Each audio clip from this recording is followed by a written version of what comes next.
নমস্কার, কেমন আছো সবাই? পাখি খিচুড়ির ব্লগ চ্যানেলের আরেকটি রেসিপিতে তোমাদের অনেক অনেক স্বাগত জানাই। আজকে বানাবো চিকেন মোমো। তো চলো পুরোটা দেখতে থাকো, স্কিপ করো না। প্রথমে ময়দার ডো বানানোর জন্য প্রথমে ময়দা নিয়ে নিয়েছি, স্বাদ মতো লবণ, তারপরে সাদা তেল 2 চামচ দিয়ে ভালো করে এটাকে একটা ডো তৈরি করে নেব। প্রথমে শুকনো উপকরণগুলোকে ভালো করে মিশিয়ে নিব, তারপরে অল্প অল্প জল দিয়ে একটা ডো তৈরি করব। যতক্ষণ এদিকে ডো তৈরি হবে ততক্ষণে আমি এদিকে চিকেন সেদ্ধ বসিয়ে দিয়েছি। তো ওটা স্কিপ করে গেছে, ওটার ভিডিওর মধ্যে আনা হয়নি। তো যাই হোক, দেখো এদিকে আমি চিকেনটাকে সেদ্ধ হয়ে এসছে, আর এদিকে দেখো আমি ময়দাটা ডো করে রেখে দিয়েছি। চিকেনটাকে নিয়ে জল ঝরিয়ে এই যে একটা চপার দেখতে পাচ্ছ, এটা কিন্তু আমি অনলাইন থেকে নিয়েছি। আর এটা দিয়ে এই চিকেনগুলো চপার করতে কিন্তু বেশ ভালো হয়। তো যাই হোক, আমি এখানে চপার করে নিয়েছি চিকেনগুলোকে। এখানে পেঁয়াজ কুচনো, কাঁচা লঙ্কা কুচি, গরম মশলা গুঁড়ো, গোলমরিচের গুঁড়ো, আর দিয়ে দিলাম সয়া সস, স্বাদ মতো লবণ, আর ধনেপাতা কুচি উপর থেকে ছড়িয়ে দিব। সাদা তেল 1 চামচ দিয়ে ভালো করে এটাকে মিশিয়ে নিলাম। মেশানো হয়ে গেছে। এবার আমি ওই ডোর থেকে অল্প একটু মানে ভালো করে একটু মথে নেব, তারপরে ছোট ছোট করে আমি লেচি কেটে নেব। তো আমি লেচিগুলো কেটে নিয়ে ভালো করে সমান করে এগুলোকে বলের আকারে বানিয়ে নিব। দিলে আমার ওই মোমোর যে লুচিগুলো বানাবো, তো লুচিগুলো বেশ গোল হবে। তো যাই হোক, এদিকে আমি তেল মাখিয়ে নিয়েছি বেলুনিতে আর চাকিতে। তো যাই হোক, লুচির মতো বেলে নিলাম। এবারে গোল করে এরকম বেলে নিতে হবে। তো এর মধ্যে উপরে ওই মেখে রাখা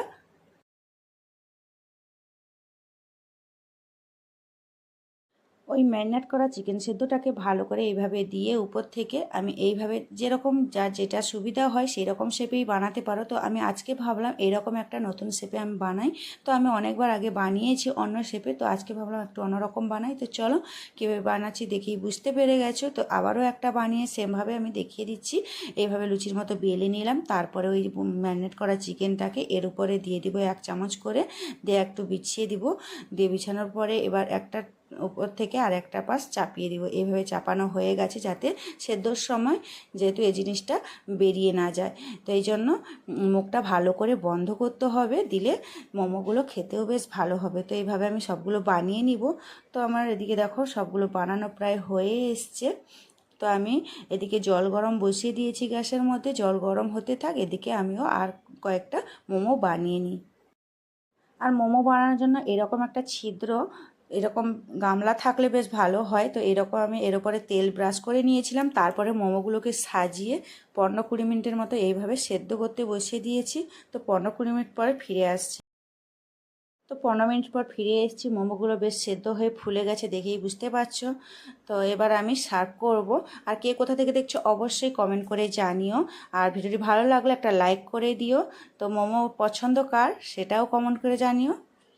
তো আজকের মতো টাটা, সবাই খুব ভালো থাকবে, সুস্থ থাকবে। দেখা হচ্ছে খুব শিগগিরই নতুন একটি রেসিপিতে বা ব্লগে। তো আজ তবে আসি।